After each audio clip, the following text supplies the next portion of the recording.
이번 주간에는 참 다양한 소식들이 제 귀에 들리더라고요. 먼저 울진의 산불 소식이 들렸습니다. 통계를 시작한 이후로 가장 긴 시간 동안 불이 났다라고 얘기해요. 오늘 비가 와서 거의 이제 마무리가 되는 것 같습니다. 그리고 또 러시아의 침공으로 말미암아 우크라이나가 지금 전쟁 중에 있는데, 군사력 순위를 보게 되면 러시아는 세계 제2의 강대국이고, 우크라이나는 비교적 할 수 없는 약소국이거든요. 우크라이나가 가지고 있는 전투기라든지 탱크라든지 이런 것들이 다 낙후된 장비들입니다. 그럼에도 불구하고 너무나 신비롭게 온 국민이 똘똘 뭉쳐서 지금 방어를 아주 잘하고 있는 거예요. 그 모습이 전 세계인들에게 큰 감동을 불러일으켰고, 많은 국가들이 이제 전투 장비를 지원하기도 하고, 또 많은 사람들이 전 세계로부터 의용군으로 지금 몰려와서 참전하고 있는 그런 상황이라는 이야기를 듣고 있습니다. 코로나는 우리나라에도 이제 확산이 시작되어서 너무나 많이 시작되어서 어제만 해도 38만 명 가까이 확진되었다는 얘기를 들리고요. 반면에 또 미국이나 유럽 여러 국가들은 지금 마스크도 쓰지 않는 상태로 이제는 거의 일상으로 회복하고 있다는 이야기도 들립니다. 그리고 지난 주간에 우리나라에 대통령 선거가 있었지요. 20대 대통령 선거가 있었는데 세 가지 큰 기록을 세웠다 그래요. 첫 번째는 이 가장 근소한 차이로 당선자가 결정되었다라는 것이고요. 0.74% 차이로 됐다 그러죠. 두 번째는 그렇게 많은 표를 얻었음에도 불구하고 떨어졌다는 기록이 있고요. 세 번째는 근소한 차이로 됐음에도 불구하고 역대 대통령 중에서는 가장 많은 표를 얻은 사람이 이번 당선자라는 거예요. 이런 세 가지 기록을 세웠다라고 얘기해요. 이런 소식을 듣고 또 말씀을 준비하는 가운데에 제주도에 있던 제 후배 목사로부터 전화를 받았습니다. 그분도 말씀을 준비하다가 뭔가 궁금한 게 있어서 저한테 전화를 했어요. 그러면서 이런 이야기 저런 얘기 하는 가운데에 이분이 호세아서 4장 11절 말씀을 이야기하더라고요. 그 내용이 뭐냐면, 음행과 묵은 포도주와 새 포도주가 마음을 빼앗느니라. 이 마음이 빼앗겨서 여호와를 버리고 따르지 않았다라는 것입니다. 그 당시 이스라엘 백성들이. 여기 음행이라는 것은 영적인 간음 행위를 뜻합니다. 왜냐하면 그 다음 절에 보게 되면 나무에게 묻고 그 막대기는 그들에게 고하니 음란한 마음에 미혹되어, 이런 얘기가 있거든요. 그러니까 이 우상 숭배에 대한 얘기입니다. 근데 영적인 음행이라는 것이죠. 그럼 묵은 포도주는 무엇을 의미하고 또 이 새 포도주는 무엇을 의미할까? 매우 다양한 해석이 가능한데, 오늘 우리나라의 정치적 현실을 바라보게 되면 묵은 포도주는 지금 현재 정권을 얘기하는 것이고, 이 새 포도주는 새롭게 구성될 정권을 이야기한다라고도 볼 수 있어요. 이런데 마음을 뺏기다 보면 하나님을 저버리게 된다라는 것이죠. 실제로 그분이나 저나 목회를 하는 가운데에, 그전에는 우리가 같이 부목사로 교회를 섬겼지만 이제 담임 목사로 함께 교회를 섬기다 보니까 제일 힘든 것이 무엇이냐면은 2년마다 또는 3년마다 이게 선거가 있잖아요. 국회의원 선거가 있고 또 대통령 선거가 있으니까 2년에 한 번씩, 2년 또는 3년에 걸쳐서 한 번씩 계속 이 정치적인 갈등들이 교회 안에 있는 것입니다. 그런 갈등들을 저희가 단임 목회자로서 교회를 섬기면서 계속 의문스럽게 질문이 올라오는 것은 뭐냐면, 도대체 믿음이 무엇인가 하는 내용입니다. 우리의 믿음이 무엇이길래 이런 정치적인 선거만 일어나면은 갈등과 혼란이 일어나는가 하는 것입니다. 이런 얘기하면 또 여러분들 중에 저한테 이렇게 물을 수 있을 거예요. 목사님 몇 번 뽑았어요? 그렇게 물을 사람이 있겠죠. 제가 지금까지, 예전까지는 하여튼 제가 뽑은 대통령 중에 대통령 된 유일한 분이 김대중 대통령이에요. 이상하게 제가 뽑는 분들은 다 떨어지더라고요. 그 교회에서도 그런 질문이 있었는가 봐요. 목사님 1번 뽑았어요? 2번 뽑았어요? 그래서 그 목사님이 그렇게 대답했대요. 나는 0번 뽑았다. 예수당 0번 뽑았다. 그렇다고 얘기했다는데, 진짜 힘들어요. 목회하면서 제일 힘든 게 이데올로기 문제예요. 사상의 문제예요. 정치의 문제예요. 그런데 선거 끝나고 이 당선자가 결정된 3월 10일에 여당 인사들에게 유통되었던 시가 있습니다. 김현태라는 분이 쓰신 시인데 한번 들어보십시오. 힘들면 잠시 나무 근처의 벤치에 앉아 숨을 고르자. 고민해도 달라질 게 없다면 딱 오늘까지만 고민하고 내일은 내일의 삶을 살자. 꿈을 꾸어도 달라질 게 없어도 그래도 내일부터 다시 꿈을 꾸자. 웃음이 안 나온다고 해도 그래도 내일부터 그냥 이유 없이 웃기로 하자. 힘들다고 술로 지우려 하지 말고, 아프다고 세상과 작별할 생각 말고, 일이 잘 풀리지 않는다고 사람을 원망하지 말고, 위기가 닥쳤다고 짜증내지 말고 그러려니 하자. 좋지 않은 일은 심플하게 생각하고 좋은 일은 길고 복잡하게 자꾸 끄집어내자. 힘을 내자. 우리 모두 후회 없이 부딪히자. 두렵지만 이겨내자. 인생은 다행히 내일도 계속된다. 이런 글이 유통이 되었다라고 해요. 많은 공감을 불러일으킨 글이겠지요. 그런데 그 목사님은 저한테 어떤 얘기 했느냐면은 지리산에서부터 성경 통독을 시작하고 우리나라의 한국 교회에 이 성경 통독을 전파한 분이 있습니다. 노우호 목사님이라는 분인데 아마 거의 한 50년 가까이 이 통독 수련을 진행하고 있어요. 이분이 이런 말씀을 했다라는 거예요. 믿고 싶은 것을 믿는 것은 믿음이 아니다. 마땅히 믿을 것을 믿는 게 믿음이다. 믿고 싶은 것을 믿는 경향이 우리에게는 있어요. 그런데 진짜 믿음이라는 것은 마땅히 믿을 것을 믿는 것이 믿음이라는 거예요. 마땅히 믿을 것이 무엇이겠습니까? 바로 하나님이시죠. 그렇지 않습니까? 우리의 소망의 근거, 우리의 믿음의 대상이 누군가? 하나님이시라는 겁니다. 그런데 우리가 이 소망의 근거를, 믿음의 대상을 우리도 모르게 다른 데 두게 되면 묵은 포도주에 관심을 가지고 또 새 포도주에 관심을 가지게 되면 그 마음이 그렇게 빼앗겨서 하나님을 저버리게 되는 그런 일들이, 호세아 시대 이스라엘 백성 같은 일들이 우리에게도 발생할 수 있다는 것입니다. 그래서 오늘 이 로마서에 나오는 본문의 말씀을 통해서 우리가 믿음이 무엇인가를 다시 한번 확인해 보고자 합니다. 로마서는 여러분 다양하게 해석할, 설명할 수 있지만은 선교 신학적인 관점에서 보게 되면 이 로마서는 사실은 바울이 내가 스페인 선교사로 갈 테니까 나를 후원해 주십시오라고 요청하는 편지가 이 로마서입니다. 왜냐하면 바울이 3차 세계 전도 여행을 다 마친 다음에 이제 새로운 선교지로 스페인을 지목하고 로마 교회에 나를 후원해 달라고 요청한 편지가 이 편지거든요.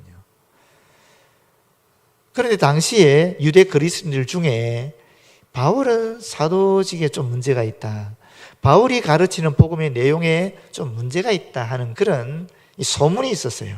그래서 바울이 내가 가르치는 복음은 이러한 내용이다라는 것을 구체적으로 체계적으로 또렷하게 적어서 로마교회에 보낸 거예요. 그러면서 무슨 말이겠어요? 나는 이런 복음을 전하는 사람이다. 그러니까 내가 스페인 선교사로 감에 있어서 사실은 문제가 없는 사람이다. 여러분들이 확인하시고 나를 스페인 선교사 갈 때 후원해 주시기 바랍니다 하는 그런 것이에요. 그러다 보니까 로마서에는 그 어디보다도 이 구원의 도리, 영원한 생명을 얻는 도리가, 그 이치가 너무나 또렷하고 체계적으로 잘 정리되어 있는 것입니다. 그래서 사실 우리 구원의 도리라 그러면 이신칭의 교리 아니겠어요? 그 이신칭의 원리가 그 어디보다도 더 잘 설명되어 있다고 볼 수 있겠어요. 그래서 우리가 믿음을 다시 한번 생각하는 차원에서 오늘 이 본문의 말씀을 살펴보도록 하겠습니다. 먼저 이 아브라함의 믿음에 있어서 첫 번째는 믿음의 의로 세워진 아브라함 언약입니다. 우리 성경에 보면 언약이 많이 있습니다. 아담의 언약도 있고 무지개 언약도 있고 또 아브라함의 언약도 있지요. 다양한 언약들이 있는데 시내산 언약도 있고, 그런데 이 모든 언약들이 지향하는 목적이 있어요. 지향하는 목표가 있어요. 그게 뭐냐면 예수 그리스도의 십자가 사건입니다. 예수 그리스도의 새 언약, 예수 그리스도를 통해서 체결된 이 새 언약을 모든 옛 언약들은 지향하고 있다고 볼 수 있어요. 그 중에 하나가 아브라함의 언약이지요. 그런데 이 아브라함의 언약이라는 것이 믿음의 의로 세워졌다라는 것입니다. 13절에 아브라함이나 그 후손에게 세상의 상속자가 되리라고 하신 언약은 율법으로 말미암은 것이 아니요 오직 믿음의 의로 말미암은 것이니라. 믿음의 의, 이것이 이 아브라함 언약의 약속의 근거이다라는 것입니다. 언약의 내용은 뭔가? 세상의 상속자가 된다라는 것입니다. 여기 말미암은이라는 것은 원인이나 이유가 되는 것을 말하는 것이죠. 아브라함의 언약은 믿음의 의로 말미암아 믿음의 의가 원인이 되어서 체결된 것이다 하는 것입니다. 물론 하나님의 일방적인 언약이죠. 이것은 인간은 이 언약을 지킬 수 있는 존재가 아니니까, 인간은 실수하고 약속을 언제든지 파괴할 수 있는 그런 어떤 원인을 우리 안에 가지고 있잖아요. 그렇기 때문에 언약이 영원하기 위해서는 결국 영원하신 하나님 밖에는 영원한 언약을 세울 수 있는 분이 없는 거예요. 그래서 하나님께서 이 언약이 영원해지기 위해 일방적으로 영원하신 당신의 속성에 따라 일방적으로 우리와 언약을 맺으시는 거예요. 만약에 쌍방간의 언약을 맺었다 그러면은 인간의 나약함 때문에, 인간의 영원하지 못한 한계 때문에 이 언약은 파괴되어 버렸을 거예요. 영원하신 하나님께서 일방적으로 약속을 체결했기 때문에 이 약속은 영원하다라고 볼 수 있는 것입니다. 14절을 보시게 되면 만일 율법에 속한 자들이 상속자이면 믿음은 헛것이 되고 약속은 파괴되었느니라. 여러분, 이 말씀이 무슨 뜻이겠습니까? 지금 보면 두 가지가 있는 거죠. 하나는 믿음으로, 두 번째는 율법으로. 율법이라는 말이 결국 행위라는 것이거든요. 행위의 의를 얘기하는 것이고, 믿음은 믿음의 의를 얘기하는 것이거든요. 이 두 가지가 어떤 약속의 근거가 될 수 있는데, 지금 본문에서는 믿음으로 말미암은 이 의가 아브라함 언약의 원인이다, 동기이다, 근거이다라고 얘기하고 있는 것이고, 반면에 당시 유대인들은 믿음의 의가 아니라는 거예요. 율법의 의가 하나님의 아브라함 언약의 근거이다라고 주장하는 것이거든요. 거기에 대해서 바울이 이야기하는 것은, 만약에 율법의 의가 세상의 상속자가 되게 하는 아브라함의 언약의 근거가 된다면은 믿음은 헛것이 되고 아브라함의 언약은 파괴될 수밖에 없다라는 것입니다. 왜 그런가? 간단합니다, 여러분. 아브라함이 먼저 존재했던 인물입니까? 모세가 먼저 존재했던 인물입니까? 아브라함이 훨씬 모세 이전에 존재했던 인물입니다. 아브라함의 아들 이삭, 이삭의 아들 야곱, 야곱의 아들이 12자녀가 있었잖아요. 12명의 아들이 있었잖아요. 그 중에 하나가 요셉이에요. 요셉이 애국에 가서 총리 대신이 되었고, 그 결과 야곱의 가족들이 전부 애국으로 들어가잖아요. 이집트로 들어가잖아요. 그 다음에 약 400년이 지나고 난 다음에 태어난 인물이 모세 아닙니까? 그러면 최소한 500년 이전의 인물이에요. 모세보다 500년 이전의 인물이 아브라함인 것입니다. 그러면 여러분, 아브라함은 하나님을 믿음으로 말미암아, 창세기 15장 6절에 나오지요. 믿음으로 말미암아 하나님께서 그를 의로 여겼다 그랬거든요. 그러면 율법은 모세 시대에 나온 건데, 그럼 율법 이전에는 어떻게 의로운 존재라고 인정을 받았겠어요? 생각해 보십시오. 만약에 율법으로 말미암아, 율법을 지킴으로 말미암아, 율법의 의로 말미암아 하나님께서 우리를 의롭다고 인정해 준다 그러면은, 율법 이전에 아브라함이 하나님께 받은 그 믿음으로 받은 그 의는 뭡니까? 그 믿음이 가치가 없어져 버리는 거고, 동시에 아브라함의 언약 자체도 파괴되어 버리는 것입니다. 왜? 아브라함의 언약이라는 것은 아브라함의 믿음을 통해서 체결된 하나님의 영원한 언약이었기 때문에 그렇다라는 것입니다. 여러분 이해하셨죠? 율법적 행위로 구원을 얻는 것이 아니다라는 것을 바울은 다시 한번 이야기해 주고 있는 것입니다. 그러면 율법은 뭔가? 15절에 율법은 진노를 이루게 하나니 율법이 없는 곳에는 범법도 없느니라. 율법의 궁극적인 목적은 인간의 구원을 위한 것입니다. 그러나 그 인간의 구원을 이루는 궁극적인 목적을 달성하기 위해서 율법이 실제로 가지고 있는 기능이 있는데, 그 기능이 뭐냐? 죄로 알아차리게 해주는 거예요. 그 이전에는 죄인 줄도 몰랐는데 율법을 통해서 이것이 죄구나 하는 것을 알아차리게 하고, 이것이 죄라면 인간은 어떻게 합니까? 죄를 안 짓기 위해서 노력하지 않겠습니까? 근데 노력한다고 해서 죄를 안 짓게 되는가? 아니더라는 거예요. 인간이 아무리 애써서 죄를 안 지려고 노력을 해도 인간의 죄악성 때문에, 인간의 한계성 때문에, 인간의 원죄로 말미암아 파괴된, 하나님의 형상에 파괴된 그 죄성 때문에 인간은 어쩔 수 없이 죄를 짓게 되더라는 것입니다. 결국 율법이 우리에게 가르치는 건 두 가지인데, 첫 번째는 죄가 무엇인지 가르치는 것이고, 두 번째는 인간 스스로는, 인간의 의지, 인간의 행동으로는 결코 우리가 선한 행위를 할 수 없다라는 것을 가르친다는 거예요. 그래서 율법을 몽학선생이라고 얘기하는 것입니다. 그 뒤에 보시면, 그러므로 상속자가 되는 그것이 은혜에 속하기 위하여 믿음으로 되나니 라고 얘기하는 것입니다. 상속자가 되는 것은 은혜로 된다라는 것이에요. 은혜를 따르도록 되어 있다라는 거예요. 이 은혜라는 것이 뭐냐면, 상황이나 선천적인 연약함 때문에 어쩔 수 없이 위기에 빠졌는데 그 위기를 강한 사람이 건져주는 걸 의미하는 단어예요. 이것이 어쩔 수 없는 상황 속에, 내가 스스로 헤쳐나갈 수 없는 상황 속에 빠졌을 때에 강한 존재가 나를 끄집어내주는 것이 이 은혜라는 단어라는 거예요. 근데 이것이 어떻게 됩니까? 믿음으로 되는 거죠. 믿음으로 우리가 은혜 안에 거하게 되면서 상속자가 된다라는 것이거든요. 구원은 믿음으로 말미암아 이루어진다라는 것을, 이 신칭의 도리를 알려주고 있는 것입니다.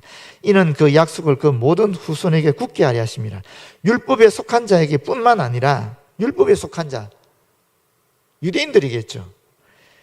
아브라함의 믿음에 속한 자에게도 그러하니, 아브라함의 믿음에 속한 자, 모세가 율법 주기 전에 아브라함은 믿음으로 하나님께 어렵다 인정을 받았는데, 그 아브라함의 믿음의 계보를 이어가는 수많은 사람들이 있다는 것입니다. 그 중에는 율법에 속한 유대인들도 있고, 또 그냥 그 믿음의 계보를 그대로 이은 율법에 속하지 아니하는 사람들도 있다는 것입니다. 그렇기 때문에 아브라함은 모든 믿는 사람들의 조상이 된다라는 것입니다.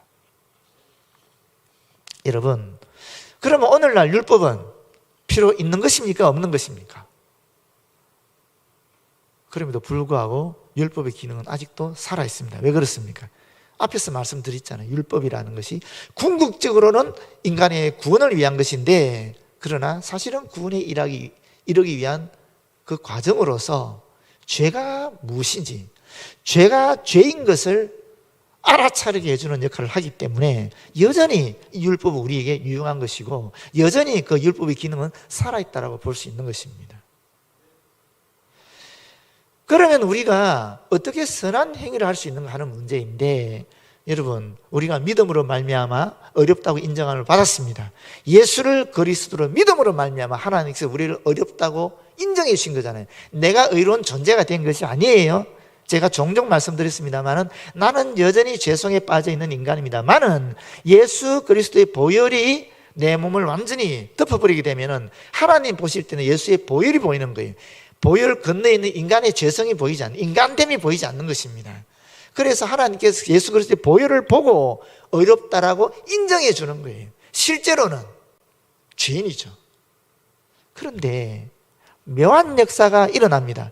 내가 예수를 그리스도를 믿음으로 말미암아 어렵다고 인정을 받는 그 순간에 하나님의 영이 내 속에서 성령의 법으로 역사하는 거예요. 그럼 내 심령이 변화되는 겁니다. 내 마음이 변화되는 것입니다. 그래서 내가 의지적으로 억지로 선한 행위를 하는 것이 아니라 하나님의 영의 끊임을 받아서 그 영의 순종함으로 말미암아 내가 선한 행위를 하게 된다는 것입니다. 다시 말하면 구원의 조건으로 율법적 행위, 선한 행위를 하는 것이 아니라 믿음으로 말미암아 구원을 얻게 되니 자연스럽게 성령의 역사하심으로 말미암아 내가 변화되어서, 내 영이 변화되어서 하나님의 형상이 회복되면서 선한 행위를 저절로 하게 되어 있다는 거예요. 그래서 칭의라는 말과 성화라는 말은 절대로 분리되지 않습니다. 사실은 이것은 거의 동시적으로 일어나는 겁니다. 물론 우선순위를 따지면 칭의가 먼저 일어나겠지만 칭의가 일어나는 그 순간에 동시적으로 성화의 역사가 일어나는 겁니다. 성령의 법이 나를 이끌어가게 되니까 동시에 성화의 역사가 일어나는 거예요. 그게 우리 기독교에서 말하는 구원입니다. 구원관입니다. 자, 그러면 두 번째로 오늘 본문에서 아브라함의 믿음, 그 구체적인 내용이 무엇인가를 세 가지로 이야기하고 있습니다. 첫 번째는 17절입니다. 기록된 바 내가 너를 많은 민족의 조상으로 세웠다 하신 것 같더니 그가 믿은 바, 무슨 말입니까? 아브라함이 믿은 내용을 이야기하고 있는 거예요. 아브라함이 무엇을 믿었는가 하는 것이죠. 하나님은 죽은 자를 살리시며 없는 것을 있는 것으로 부르시는 이이시니라. 아브라함은 하나님을 믿었는데 그 하나님은 어떤 존재로 믿었는가? 죽은 자를 살리시고 없는 것을 있는 것으로 부르시는 존재로 믿었다라는 거예요. 죽은 자를 살리신다. 무슨 말이에요? 부활의 주님, 부활의 능력을 갖고 있었다라는 거죠. 없는 것을 있는 것으로, 존재하지 않는 것들을 존재하는 것처럼 부르시는 이런 뜻이거든요. 다시 말하면 창조의 능력을 가지신 분으로. 아브라함은 하나님을 믿었는데 부활의 주님이요 창조의 주님으로 그렇게 믿었다라는 이야기를 우리에게 하고 있는 것입니다. 이런 믿음이 있었으니까 아브라함은 그의 삶에 있어서 단절의 삶을 살아갑니다. 아브라함의 믿음이 생활로 나타날 때에 단절의 삶으로 나타나거든요. 그게 무슨 말이냐면은, 여러분, 하나님께서 창세기 12장에서 아브라함 부를 때 어떻게 불렀습니까? 너는 너의 본토 친척 아비 집을 떠나 내가 너에게 지시할 땅으로 가라 그랬거든요. 그렇잖아요. 지금까지 자신을 보호했던 모든 안전한 그런 울타리를 벗어나는 것을 얘기하는 거예요. 과거에 나를 보호해주던 모든 안전장치로부터 내가 떠나는 겁니다. 과거와 단절하는 거예요. 그렇지 않습니까? 어떻게 단절할 수 있습니까? 부활의 능력이신, 창조의 능력이신 주님을 믿으니까 떠날 수 있는 겁니다. 두 번째는 뭐냐면 미래의 기대로부터 단절해버렸어요. 무슨 말이냐? 하나님께서 주신 아브라함의 미래가 있습니다. 바로 약속의 우사인 이삭이죠. 그런데 하나님은 뭐라 그럽니까? 이삭을 바치라 그랬잖아요. 그때 아브라함이 바치잖아요. 이삭은 아브라함의 미래예요. 그런데 그 미래를 하나님께 바쳐버리는 거예요. 자신의 미래를, 인간적인 자신의 미래를 끊어버리고 온전히 하나님께 자신의 미래를, 소망을 둔다라는 이야기를 하고 있는 것입니다. 어떻게 그게 가능한가? 하나님을 믿되 죽은 자를 살리시고 또 없는 것을 있는 것으로 하는 부활과 창조의 주님으로 믿었기 때문에 그런 과거도 끊을 수 있었고 미래도 끊을 수 있었던 것입니다. 다시 말하면 예수님이 하신 말씀, 자기를 부인할 수 있다는 것입니다. 자기를 죽일 수 있다는, 과거의 자신, 미래의 자기 기대 전부 끊을 수 있다라고 이야기하고 있는 것입니다. 두 번째는 18절 말씀이죠. 아브라함이 바랄 수 없는 중에 바라고 믿었으니 이는 내 후손이 이 같으리라 하신 말씀대로 많은 민족의 조상이 되게 하렸습니다. 그가 100세나 되어 자기 몸이 죽은 것 같고 사라의 태가 죽은 것 같음을 알고도 믿음이 약하여지지 아니하고 하는 이 말씀 속에 있습니다. 이 무슨 말씀이냐면은 바랄 수 없는 중에 바라고 믿었다. 히브리서 11장 1절이죠. 믿음이 무엇인가? 바라는 것들의 실상이다. 똑같은 말씀이지 않습니까? 그런데 여러분, 그 뒷말이 중요해요. 어떻게 바랄 수 없는 중에 바라고 믿을 수 있었느냐? 100세가 되어 자기 몸이 죽은 것 같고 사라의 태가 죽은 것 같음을 알고도, 이 알고도 하는 말은 깊이 생각해 보다라는 뜻이에요. 아브라함이 자기 몸을 깊이 관찰했다라는 거예요. 그러면서 알아차렸다는 것입니다. 아브라함이 사라의 몸을, 아내 사라의 몸을 깊이 관찰했다라는 거예요. 그리고 깨달았다라는 거예요. 그게 뭡니까? 아브라함이 남자로서 아이를 생산할 수 있는 능력이 없다라는 것을 확실히 알아차렸다라는 거예요. 마찬가지로 아내 사라가 여성으로서 생산할 수 있는 능력을 완전히 상실했다라는 것을 확실히 알았다라는 것입니다. 그럼에도 불구하고 아브라함은 하나님께서 너에게 후사를 주겠다 했을 때 믿었다라는 거예요. 뭘 의미하겠습니까? 상식을 초월한 믿음이죠. 아브라함은 상식을 초월한 믿음을 가지고 있었다라는 것입니다. 여러분, 솔직히 남들 다 받아들인 것을 무슨 믿음이라고 그러겠어요? 그렇지 않습니까? 객관적으로 사실이고 과학적인 진리 위에 있는 것을 받아들이는 것을 뭘 믿음이라고 그러겠냐고요. 그건 당연한 거지.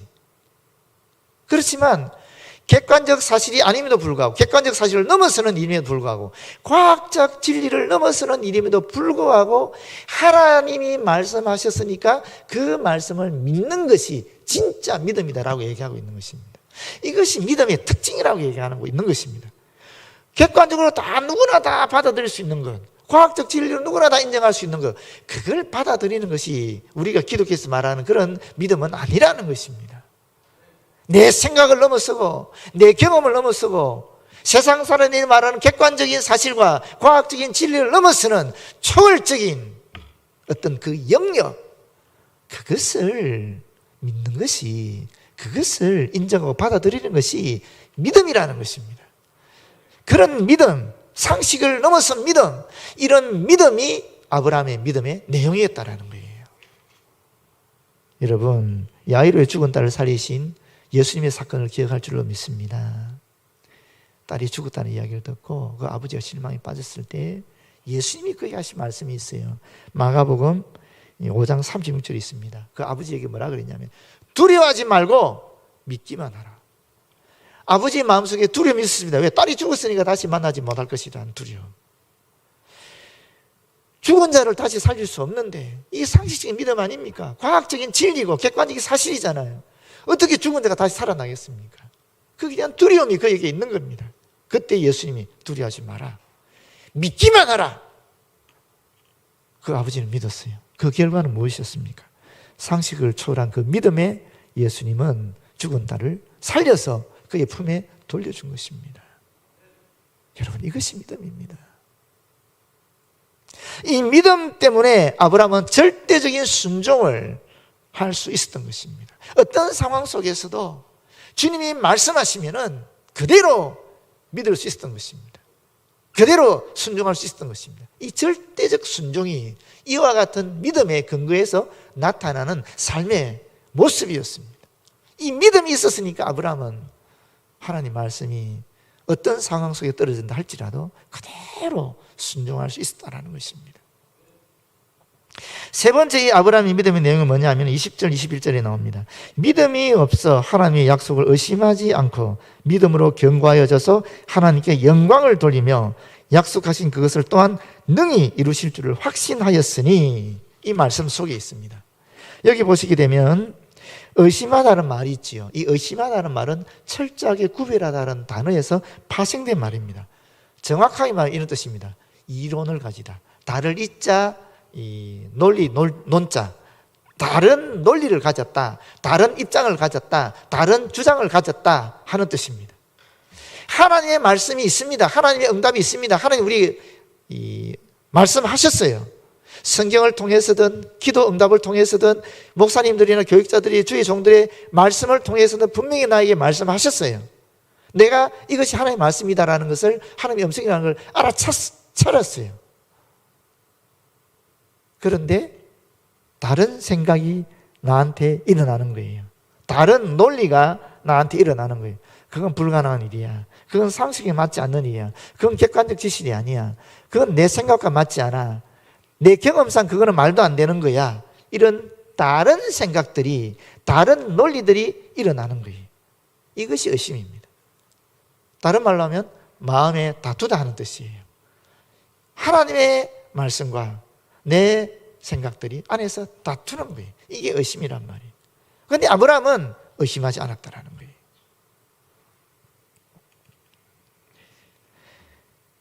확신했다는 말이 21절에 나오지 않습니까? 확신하다 말은 완전히 채우다, 완전히 성취하다, 그런 뜻입니다. 아브라함은 약속을 소유했을 뿐만 아니라 그것이 성취될 것임을 완전히 아는 사람처럼 행동했다라는 거예요. 여러분, 여기 중요합니다. 약속만 가진 것으로는 부족하다라는 거예요. 지금 이 아브라함이 가지고 있는 믿음은 어떤 믿음인가? 의심하지 않고 확신하는 믿음이거든요. 그렇지 않습니까? 약속만 가진 것은 가진 것은 부족하고 이 확신도 있어야 된다는 거예요. 여러분, 이스라엘 백성이 모세의 인도하심을 따라 출애굽했어요. 노예 상태에서 벗어났어요. 그리고 그들에게는 약속이 주어졌어요. 그 약속은 가나안 복지, 가나안 땅에 대한 약속이었어요. 이스라엘 백성은 그 가나안 땅에 대한 약속을 소유한 민족이었어요. 그런데 여러분, 결과는 어땠습니까? 20세 이상으로는 출애굽한 사람들 중에 여호수아 갈렙만 들어갔어요. 다른 모든 사람들은 다 광야에서 죽어버렸어요. 모세조차도 다 죽었습니다. 그들은 분명하게 가나안 땅에 대한 약속을 소유했지만 그들의 마음속에 확신이 없었던 것입니다.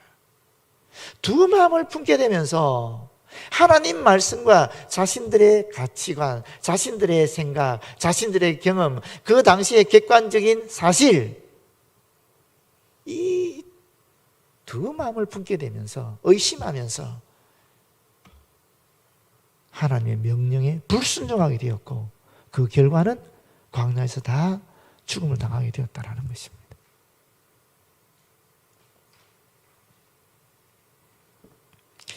이런 의심하지 않고 확신하는 이 믿음 때문에 사실 아브라함은 어디를 가든지 하나님께 영광 돌리는 감사하는 삶을 살게 되었습니다. 성경 보십시오. 아브라함이 지금 세 가지 약속을 받거든요. 첫 번째가 뭐냐면 땅에 대한 약속입니다. 네가 밟고 있는 동서남북을 바라보라. 이 땅 다 너에게 줄 것이다. 아브라함 그걸 믿었어요. 땅에 대한 약속, 가나안 땅에 대한 약속이었어요. 두 번째는 너희 후손이 하늘의 별과 같이 바닷가 모래같이 엄청나게 많을 것이다. 그런 약속을 이삭도 없는 가운데 받았어요. 그런데 그 약속을 아브라함이 그대로 믿었어요. 세 번째는 너로 말미암아 모든 민족이 복을 받을 것이다. 네가 복의 근원이 된다 하는 그 약속을 하나님 주셨고 아브라함은 그걸 그대로 믿었어요. 받았어요. 그런데 여러분, 실제로 아브라함의 삶은 어땠는가?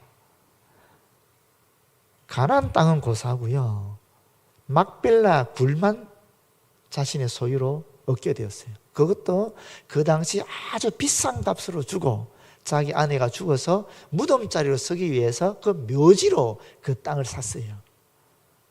지금도 성지순례 가시면 그 곳이 있습니다. 헤브론에 막벨라 굴자리가 아브라함과 이삭과 야곱 부부가 묻혀있는 무덤이 있습니다. 그 땅만, 그 동굴만 아브라함의 땅이었어요. 하나님은 가나안 땅 전체를 주신다 그랬는데 자신의 삶 속에서는 그 땅만 겨우 얻은 거예요. 그럼 여러분 의심할 만하지 않습니까? 약속, 후손에 대한 약속, 하늘의 별같이 바닷가의 모래같이 천만에 이삭, 그 다음에 약속 후손은 아니었지만 이스마엘, 그리고 그두라라는 첩을 통해서 6명의 아이들이 있었어요. 자기 눈앞에 8명 있는 거예요. 8명. 다 8명. 바닷가의 모래는 고사하죠. 무슨 바닷가의 모래입니까? 하늘의 별 딱 8명 있는 거예요. 자기 눈앞에 8명. 그럼 의심하지 않을 수 없잖아요. 그런데 아브라함은 의심하지 않았습니다. 복? 여러분, 아브라함이 유리방황하는 삶을 늘 살았습니다. 얼마나 약한 사람이었던지 자기 아내 사라가 너무 예뻐서 이 예쁜 사라 때문에 자기가 죽을까 싶어 겁이 나서 이집트 왕에게도 블레셋의 아비멜렉이라는 사람에게도 내 아내가 아니고 내 여동생입니다 이렇게 소개한 거예요. 계속 가나안 땅 그 광야지대를 천막치고 유리방황하는 삶을 산 사람이 아브라함입니다. 무슨 세상 사람들이 복을 아브라함을 통해서 받는다는 겁니까? 그럼에도 불구하고 아브라함은 의심하지 않았습니다.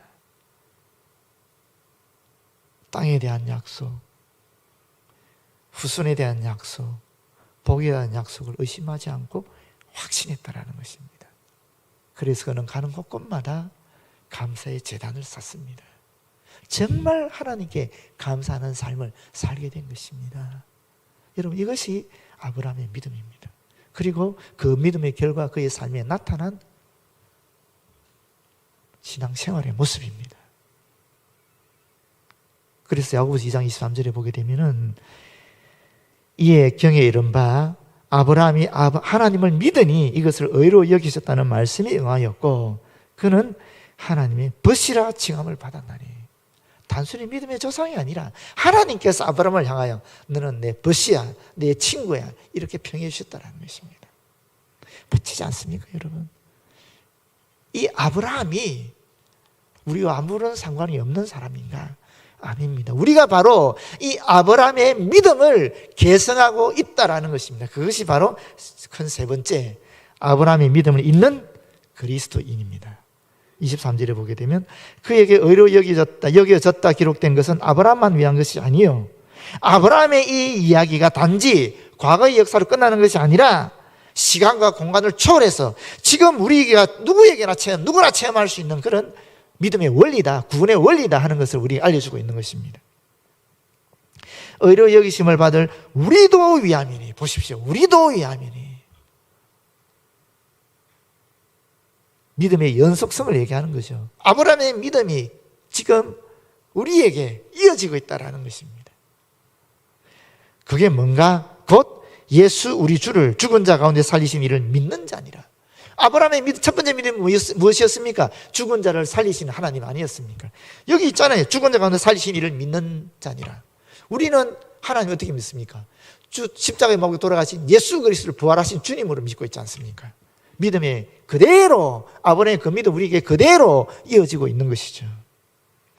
또 예수는 우리가 범죄한 것 때문에 내줌이 되고 또한 우리를 의롭다 하시기 위하여 살아나셨느니라.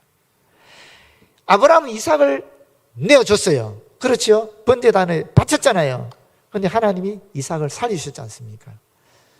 똑같이 하나님이 우리를 위하여 당신의 유일하신 아들 예수 그리스도를 내어줬습니다. 그리고 십자가에 못 박혀 죽이기까지 하신 거예요. 그렇게 어떻게 했습니까? 다시 살리신 거예요. 그래서 우리의 주님이 되게 하신 것입니다. 여러분,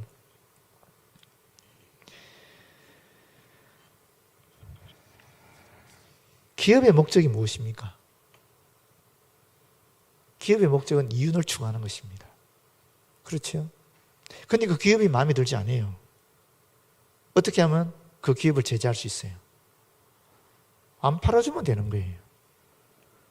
기업이라는 것은 잘 팔아서 이윤을 추구하는 것이 목적인데 그 생산물을 안 팔아주면 어떻게 되겠어요? 그 기업 문 닫는 수밖에 없지 않겠어요? 죄송한데 정당의 목적은 무엇이겠어요? 정당의 목적은 정권을 잡는 것입니다.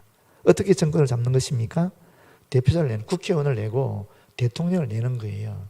그래서 국민들이 그들이 낸 국회의원과 대통령을 찍어주면 그 정당이 정권을 잡는 거예요. 근데 그 정당이 정치를 잘하면 계속적으로 국민들이 지원할 거 아닙니까? 근데 정당이 정치를 잘 못해. 그럼 어떻게 해요? 안 찍어주면 되는 거죠. 그렇잖아요. 그럼 여러분, 교회 목적은 무엇입니까? 교회는 왜 이 땅에 서 있습니까? 하나님 나라를 전하기 위해서 있는 거지요. 그런데 하나님 나라는 어떻게 오는 것입니까? 예수 그리스도를 통해서 오는 거예요. 예수 그리스도의 믿음으로 오는 거예요. 그러면 이 교회를 막기 위해서 어떻게 하면 되겠어요? 교회를 없애려고 하면 어떻게 하면 되겠습니까? 간단하지요. 전도 못하게 하면 되는 거예요. 그렇지 않습니까? 전도 못하면 교회는 사라지게 되어 있는 거예요. 그래서 1972년에 북한의 헌법 내용에 이런 게 있어요. 공민은 신앙의 자유와 반종교 선전의 자유를 가진다. 무슨 얘기냐면 신앙의 자유 개인적으로 다 있다라는 거예요. 그런데 전도는 못하는 거예요.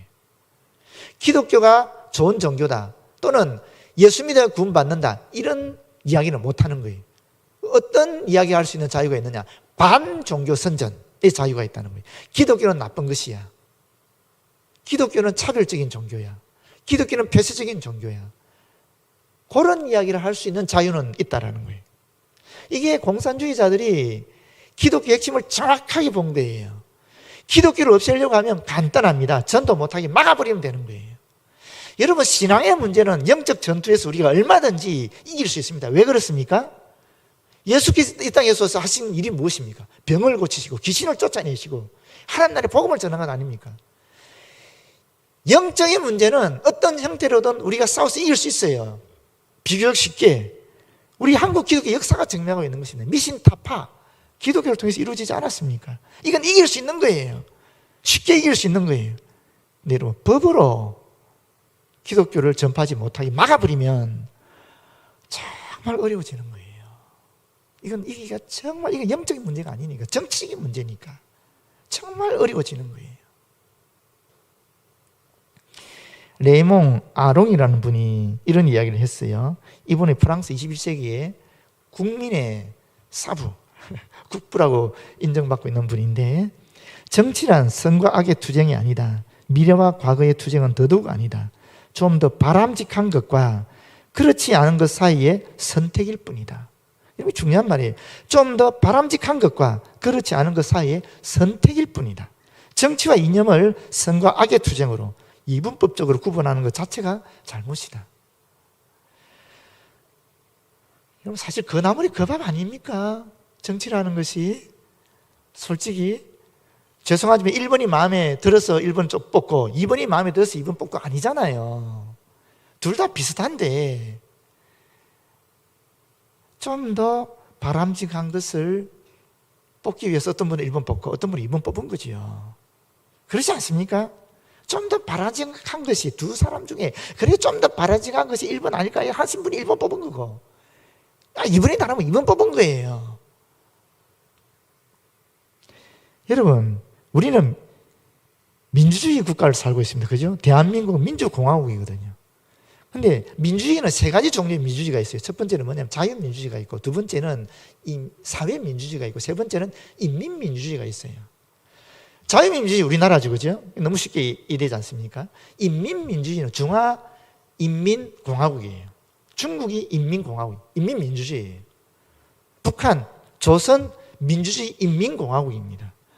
인민민주주의예요. 거기는 당이 하나밖에 없습니다. 노동당, 공산당 딱 하나밖에 없어요. 자유민주주의는 당이 많습니다. 그래서 자유롭게 정권을 선택할 수 있는 거예요. 이번 정권, 지난 5년 동안 정말 백성들을 잘 살게 했다. 정치 잘했다.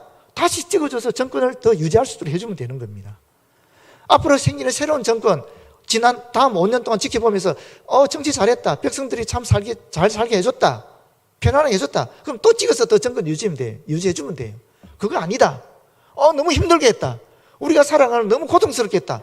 그러면 안 찍어버리면 되는 거예요. 그래서 다른 정당이 또 정권을 잡고 우리 백성들을 더 잘 살 수 있도록 해주게 만들어주면 되는 거예요. 그게 자유민주주의예요. 그런데 우리는 묵은 포도주, 새 포도주 같이 거기에 너무 마음을 뺏겨버리는 거예요. 1번에 너무 마음 뺏겨버리고 2번에 너무 마음을 뺏겨버리는 거예요. 그 결과 1번 지지한 사람들이 2번이 안 되면 낙담하는 겁니다. 이민 가야 되겠다는 사람까지 있어요.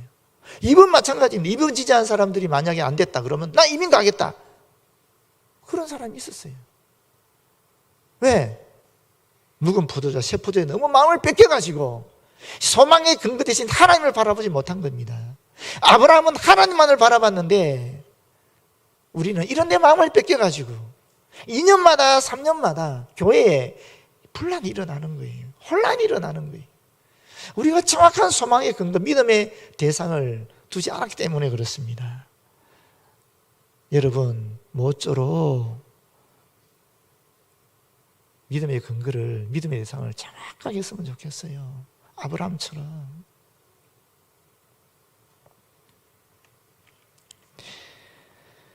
오늘 시간이 조금 됐지만은 여러분 진짜 중요한 한 가지만 더 얘기하고 끝낼게요.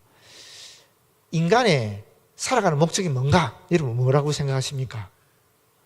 행복이라 그런 분 많이 있어요. 그죠? 사실 아리스토텔레스가 인간은 목적이 행복이다 그랬거든요. 그게 지금 다 알려져서 그렇게 우리는 행복을 위해서 살아가는 존재로 알고 있어요. 그런데 서은국 교수님이 행복의 기원이란 책에서 이렇게 이야기하고 있어요. 이분이 행복에 대한 연구를 한 거예요. 해보니까 행복이 인간의 가장 본질적인 목표가 아니더라는 거예요. 이 행복은 단지 우리의 생존과 번영을 위해서 필요한 수단에 지나지 않더라는 거예요. 왜냐니까 이 행복을 느끼는 사람을 찾아보니까 무슨 대단한 돈이라든지 명예를 얻어서 행복함을 누리지 않더라는 거예요. 너무나 사소하고 조그만 그런 것에서 행복감을 느끼더라는 거예요. 여러분 얼마 전에 넥슨 아시죠? 넥슨 게임 회사 아닙니까? 엄청난 회사죠. 이재용 회장이 우리나라 제일 부자였고요. 2위를 차지하신 분이 그 넥슨 회장님이셨어요. 이분이 지난달에 돌아가셨어요. 아마도 자살한 것으로 알고 있어요. 그렇게 많은 부를 소유하신 분이. 그게 행복이 아니라는 거예요. 돈이. 오히려 이분은 뭐라고 얘기하느냐면은 행복은 거창하지 않고 때로는 아주 소소한 것이며 우리가 마음만 먹으면 삶 곳곳에서 행복의 순간을 발굴할 수 있다는 거예요. 맹목적인 우상화가 우리의 시야를 좁혀버립니다. 맹목적인 우상화. 행복은 우리 인간의 목적이야. 이런 맹목적인 우상화. 묵은 포도주, 새 포도주에 대한 맹목적인 우상화가 우리의 시야를 좁혀버려서 우리를 낙담하게, 우리를 절망으로 그렇게 이끌어가 버린다는 거예요. 정말 우리가 어디를 봐야 될까? 여러분 모쪼록 하나님께 여러분의 소망을 두시기 바랍니다. 여러분의 믿음을 두시기 바랍니다. 그러할 때 우리는 사소한 일 가운데에서도 예수 그리스도를 말미암은 기쁨과 감격 속에 진정한 행복을 누리면서 살아갈 수 있다는 것입니다. 기도하겠습니다. 하나님 감사합니다. 주의 말씀 주신 그대로 전하였사오니 이 말씀에 성령께서 역사해 주셔서 이곳에 참여한 우리 모두가 참으로 아브라함처럼 그저 우리 주님 바라보고 상식을 초월한 믿음을 소유하며 이 땅에서 진정한 하나님 나라를 이루고 살아갈 수 있도록 인도하여 주시옵소서. 예수님 이름으로 기도드립니다. 아멘.